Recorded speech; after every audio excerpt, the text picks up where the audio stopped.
Psychologists are to blame for that, by the way, too, particularly, although not uniquely at Harvard, right, with the implicit association test, which is a test that has nowhere near the reliability or the validity to be utilized for diagnostic purposes. Created not by clinical psychologists, but by social psychologists who had no business messing in the diagnostic realm, particularly given that it's actually a professional crime to do so.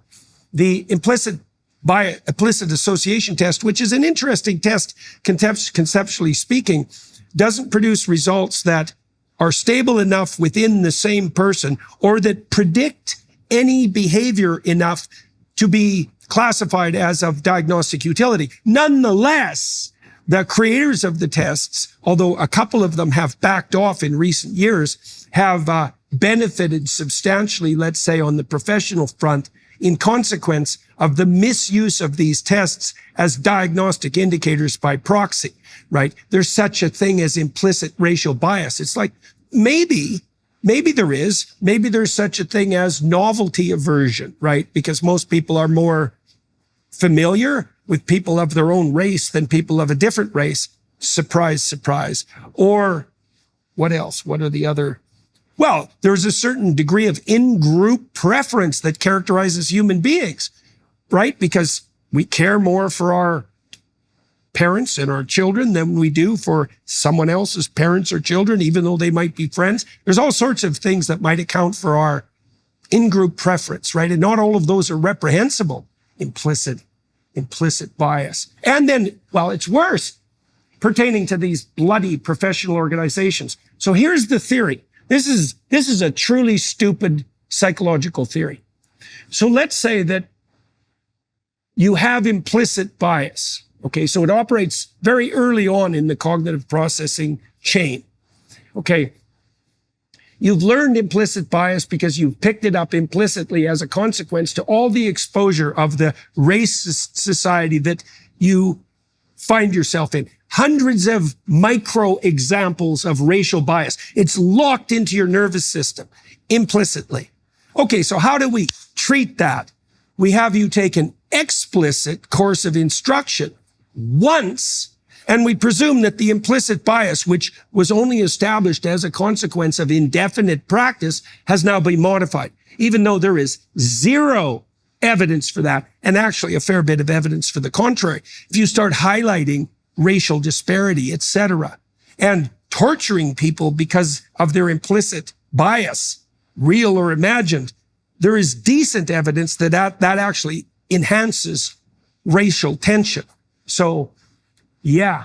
So now the professional organizations require you, as a condition of your continuance, to act as if, to sign documents proclaiming that you accept this as fact, right? And a moral obligation. Yeah. That I'm mitigating something that I don't believe exists. And I think your thoughts about in-group preference, I would even, expand upon that and say this out-group homogeneity that if you look at sociology, we have 6 or 7 million years of human evolution where we were primarily hunter-gatherer tribes. And so for us, from a social perspective, it was important for me to know who was in my tribe and what their social status was. But it wasn't so important for me to, at a distance, be able to identify who that out-group member was. In fact, if I saw someone who was an out-group, my startled response needed to be aware that this may represent a threat. It might not, but we have millions of years of human evolution to have this preference towards those who are liked. Familiarity. And that's not necessarily harmful. And what's happened is this ideology has been twisted and this political game created to say we're going to take human evolution, evolutionary biology, and pervert it around a social idea to institute racism. We're going to teach you to be racist. We're going to teach you to judge people on the color of their skin, on the melanin under the content guise of their skin. of addressing racism. And this only is looked at in one direction, right? Outgroup homogeneity occurs from all races. Any race might say, of course. so this is just human nature. This isn't malicious, but it's been manufactured. Well, it also can be malicious, but that doesn't mean that the default is malicious. And it doesn't mean that we understand the relationship.